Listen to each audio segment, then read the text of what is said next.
Representative Bartlett. Thank you. Mr. Cameron, you mentioned mental phenomenon. Is that related to the to an interest in consciousness, and could you explain a bit? Okay, let me give you the examples. I only figured this out a year ago. I've known about the top secret memo and the reference to mental phenomena.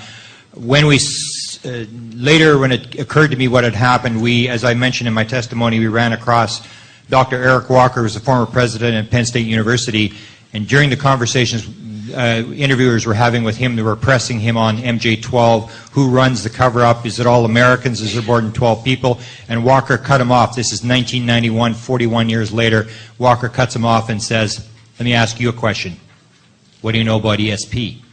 The interviewer from Britain had no idea what to say. Walker answered his own question. He said, look, unless you understand about ESP and how it works, you will not be taken in. He's referring to the control group.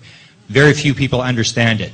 Then, 2 years later, Ben Rich, who ran Lockheed Skunk Works, and I can remind the Congress that you guys funded this, all these operations, the U-2, the SR-71, the stealth fighter, the stealth bomber, the drones. This guy ran Lockheed Skunk Works in 1993. He's giving a lecture to the UCLA engineering alumni. And he stands up, and the last slide that he shows is a flying saucer, and he says, we now have the technology to take ET home. We've discovered the mistake in the equation, and it's going to take an act of God to get this thing out of Congress because it's so deep black.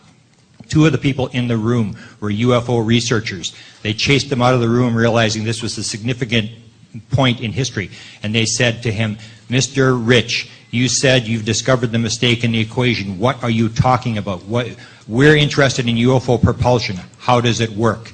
And just like the Canadians in 1950, just like 1991, Eric Walker, Rich turns around and says to him, let me ask you a question.